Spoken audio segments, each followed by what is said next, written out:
Assalamualaikum warahmatullahi wabarakatuh. Perkenalkan, nama saya Ardiansa, saya dari kelas 11 TKRA. Dalam video saya kali ini, saya akan membahas salah satu sistem yang ada pada kendaraan mobil, yaitu sistem pengisian.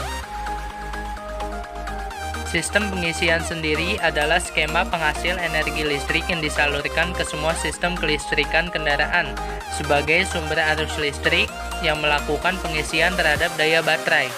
Sistem pengisian akan menghasilkan energi listrik selama mesin dihidupkan, serta fungsi dari sistem pengisian adalah untuk menyediakan arus listrik yang nantinya dimanfaatkan oleh komponen kelistrikan pada kendaraan tersebut, dan sekaligus mengisi ulang arus pada baterai. Sistem pengisian yang digunakan pada kendaraan mobil adalah sistem pengisian yang menggunakan alternator yang menghasilkan arus AC atau arus bolak-balik, dan komponen-komponen kelistrikan adalah menggunakan arus DC atau arus searah. Selanjutnya ada komponen sistem pengisian. Komponen sistem pengisian memiliki beberapa peranan di dalamnya yang akan mendukung sistem pengisian, diantaranya baterai. Baterai atau biasa disebut aki ini mempunyai fungsi untuk menyimpan arus yang dihasilkan oleh sistem pengisian. Di dalam baterai, energi listrik tersebut akan diubah menjadi energi kimia. Dengan kata lain, fungsi baterai pada sistem pengisian adalah sebagai sumber tegangan yang mensuplai arus ke rotor coil dan menyimpan arus yang keluar atau output alternator dalam bentuk tegangan DC. Selanjutnya ada sekring atau fuse. Sekring atau fuse ini berfungsi untuk memutus arus listrik yang melewati sekring jika terjadi kelebihan arus listrik yang melewatinya, sehingga tidak terjadi arus berlebih yang nantinya akan menyebabkan korsleting pada komponen kelistrikan. Berikutnya ada kunci kontak. Kunci kontak berfungsi sebagai saklar, sedangkan dalam sistem pengisian, kunci kontak berfungsi untuk menghubungkan dan memutuskan arus listrik ke lampu CHG atau lampu indikator charger, serta aliran arus listrik ke regulator untuk mengaktifkan regulator. Selanjutnya ada kabel induksi. Kabel induksi atau kabel penghantar pada sistem pengisapan berfungsi untuk menghubungkan komponen yang satu dengan yang lainnya. Dengan artian, kabel adalah perantara dalam menghubungkan komponen pengisapan yang satu dengan yang lain. Biasanya jenis kabel dibedakan pada warnanya, seperti merah yang memiliki arus positif, sedangkan yang hitam merupakan kabel massa. Selanjutnya ada lampu CHG. Lampu CHG atau lampu indikator charger berfungsi sebagai indikator atau indikasi apabila terjadi masalah pada sistem pengisian. Jika lampu indikator ini menyala, berarti sistem pengisian berjalan dengan normal. Jika lampu indikator ini tidak menyala, maka besar kemungkinan terjadi masalah pada sistem pengisian. Kemudian ada regulator. Fungsi regulator dalam sistem pengisian adalah untuk mengatur besar kecilnya arus listrik yang dapat masuk ke rotor coil, sehingga tegangan yang dihasilkan oleh alternator saat keluar akan tetap sama pada setiap putaran mesin, baik lambat, sedang, maupun tinggi. Untuk menyesuaikan tegangan kerja sistem kelistrikan dengan stabil pada setiap perubahan putaran, dan beban tegangan yang awalnya 12 volt diregulasi antara 14,8 sampai 15 volt, dan untuk sistem 24 volt diregulasi sampai 28 volt. Selain itu, regulator memiliki 3 komponen yang saling mendukung untuk kinerja regulator, diantaranya yang pertama ada voltage radiator. Voltage radiator pada radiator berfungsi untuk mengontrol listrik yang dihasilkan agar selalu tetap stabil. Dengan cara kerjanya adalah ketika tegangan listrik sedang naik. Yang kedua ada pembatas arus. Pembatas arus pada regulator berfungsi untuk membatasi arus listrik yang berlebihan dari dinamo. Cara kerjanya, jika arus yang berlebihan, maka arus otomatis akan dialirkan melalui sebuah tahanan, kemudian menuju kumparan medan magnet. Yang terakhir dari komponen regulator adalah cutout relay. Cutout relay ini berfungsi untuk mencegah arus balik yang mengalir dari baterai ke dinamo. Terjadinya balik tersebut disebabkan oleh arus tegangan listrik yang membangkitkan dinamo. Komponen pengisian selanjutnya yaitu alternator. Fungsi alternator pada sistem pengisian adalah untuk mengubah energi gerak menjadi energi listrik. Energi listrik yang dihasilkan oleh alternator nantinya berfungsi untuk mengisi kembali baterai aki agar jumlah listrik dalam baterai selalu ada dan tetap terjaga. Sama halnya dengan regulator, alternator juga memiliki beberapa komponen pendukung sistem kerjanya, diantaranya puli. Puli ini berfungsi untuk menerima putaran input dari mesin. Puli alternator berfungsi untuk memindahkan atau meneruskan tenaga putaran dari mesin ke rotor pada alternator yang dihubungkan dengan puli mesin melalui V-belt atau fan belt. Selanjutnya, ada rumah alternator. Rumah alternator berfungsi untuk menyediakan tempat berputar bagi alternator atau rotor dengan celah sekecil mungkin. Fungsi lain dari rumah alternator adalah untuk melindungi semua komponen yang ada di dalamnya. Kemudian ada bearing. Bearing sendiri merupakan salah satu komponen alternator yang memiliki fungsi sebagai bantalan poros alternator, sehingga poros dapat berputar lancar dan mencegah kausan berlebih. Pada alternator, bearing terdapat dua buah, yaitu pada bemperan rotor dan kumparan stator, agar tidak terjadi overhead yang akan menghambat kinerja alternator. Kemudian, komponen alternator selanjutnya yaitu rotor. Rotor berfungsi untuk membangkitkan medan magnet agar ketika berputar dapat menghasilkan arus listrik bolak-balik pada kumparan stator. Selanjutnya ada stator coil. Stator coil merupakan salah satu komponen alternator yang memiliki fungsi untuk menghasilkan arus listrik untuk pengisian dan suplai komponen kendaraan. Stator coil merupakan komponen statis pada alternator. Stator coil terdiri dari stator core dan stator coil atau kumparan stator. Selanjutnya ada fan alternator. Fan alternator atau kipas pendingin alternator berfungsi untuk mendinginkan komponen-komponen di dalam alternator agar tidak terjadi overheating yang dapat mengganggu kerja alternator, termasuk dengan komponen dioda dengan lilitannya. Kemudian komponen terakhir dari alternator yaitu dioda.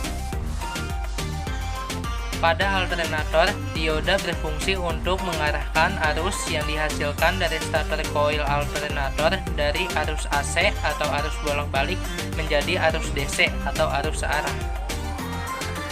Itu tadi komponen yang ada pada sistem pengisian. Selanjutnya kita akan masuk ke bagaimana sistem pengisian itu bekerja. Berikut saya akan menjelaskan cara kerja sistem pengisian itu bekerja. Sistem pengisian terdapat 4 proses yang akan saya jelaskan nanti. Sebelum itu, kita harus mengetahui singkatan-singkatan yang ada pada sistem pengisian terlebih dahulu, agar lebih mudah dipahami nantinya. Di antaranya yaitu IG sebagai ignition atau kunci kontak, N sebagai netral atau tegangan netral, F sebagai field atau kumparan, E sebagai earth atau massa negatif, L sebagai lamp atau lampu pengisian, dan B sebagai battery atau baterai. Baik, setelah paham dengan singkatan-singkatan tadi, mari kita simak cara kerja sistem pengisiannya. Proses yang pertama yaitu pada saat kunci kontak on, mesin dalam keadaan mati. Cara kerjanya yaitu arus dari baterai mengalir ke fusible link atau FL, lalu ke kunci kontak disingkat KK, ke fuse, lalu ke charger warning lamp atau CWL, kemudian ke L, ke P0, lalu ke P1, dan kemudian ke massa. Akibatnya lampu pengisian akan menyala. Pada saat yang sama, arus dari baterai juga mengalir ke fusible link, lalu ke kunci kontak, ke fuse, lalu ke LG, lalu ke PL1, lalu ke PL0, kemudian ke terminal F, regulator, lalu ke F alternator, kemudian ke rotor coil atau RC, dan ke massa. Akibat arus ini, pada RC muncullah medan magnet. Selanjutnya, setelah proses itu, Mesin akan hidup pada kecepatan rendah. Pada saat mesin sudah mulai hidup dalam kecepatan rendah, terjadi kondisi stator coil menghasilkan arus listrik. Kemudian tegangan dari terminal N alternator tadi mengalir ke N regulator, kemudian ke kumparan voltage relay, lalu ke massa. Akibatnya pada kumparan voltage relay akan muncul medan magnet dan terminal P0 akan tertarik dan menempel dengan P2. Akibatnya lampu pengisian menjadi padam karena tidak mendapatkan massa. Kemudian output dari stator coil disalurkan ke diode dan diserahkan menjadi arus DC atau arus searah, lalu mengalir ke B alternator dan lalu ke baterai. Dalam posisi ini terjadi pengisian pada baterai. Kemudian selanjutnya arus dari terminal B juga akan mengalir ke B regulator, lalu ke P2, lalu P0, lalu ke kumparan voltage regulator dan ke massa. Akibatnya muncul kemagnetan pada voltage regulator. Karena putaran masih rendah, maka tegangan output alternator juga cenderung rendah. Dan jika tegangan B kurang dari 18,8 volt, maka medan magnet pada kumparan voltage regulator akan lemah dan PL0 akan tetap menempel di PL1 karena adanya pegas pada PL0. Akibatnya arus yang besar juga akan mengalir dari LG ke PL1, lalu ke PL0, ke F regulator, lalu ke F alternator, lalu ke rotor coil, lalu ke massa. Karena adanya arus besar ini, maka arus yang mengalir ke rotor coil besar dan medan magnet pada rotor coil juga menjadi kuat, sehingga walaupun lambat, output masih cukup untuk mengisi baterai karena medan magnet pada rotor coil kuat. Selanjutnya setelah itu kita masuk ke proses mesin hidup pada kecepatan sedang. Pada proses ini tegangan output alternator pada terminal B akan naik juga dan arusnya mengalir ke B regulator, lalu ke P2, ke P0, lalu ke kumparan voltage regulator dan ke massa. Akibatnya medan magnet pada kumparan voltage regulator menjadi semakin kuat dan menarik PL0 sehingga lepas dari PL1. Dengan kata lain, PL0 mengambang. Akibatnya pula arus dari B alternator mengalir ke IG, lalu ke resistor, lalu ke F regulator, lalu ke F alternator, lalu ke rotor coil atau RC dan ke massa. Pada proses ini kemagnetan pada rotor coil melemah karena arus melewati resistor. Walaupun kemagnetan pada rotor coil melemah, namun putaran akan naik ke putaran sedang, sehingga output alternator cukup kuat untuk mengisi baterai dengan tegangan antara 13,8 volt hingga 14,8 volt. Setelah dari proses itu, kita masuk ke proses terakhir, yaitu mesin hidup pada kecepatan tinggi. Pada proses terakhir ini, tegangan output pada terminal B alternator akan cenderung semakin tinggi. Dan jika tegangan tersebut melebihi 14,8 volt, maka kemagnetan pada kumparan voltage regulator akan semakin kuat, sehingga kontak PL0 akan tertarik dan menempel dengan PL2. Akibatnya arus dari LG akan mengalir ke resistor, lalu ke PL0, lalu ke PL2, lalu ke massa tanpa melalui ke rotor coil. Hal ini akan menyebabkan medan magnet pada rotor coil menjadi drop. Output dari terminal B alternator akan menjadi turun, dan jika tegangan output kurang dari tegangan standar yakni antara 13,8 volt sampai 14,8 volt, maka kemagnetan pada voltage regulator akan melemah lagi, lalu PL0 akan terlepas lagi dari PL2. Arus dari LG ke resistor lalu kembali mengalir ke RC dan ke massa, sehingga medan magnet yang ada pada RC akan kembali menguat sehingga tegangan output alternator akan naik lagi.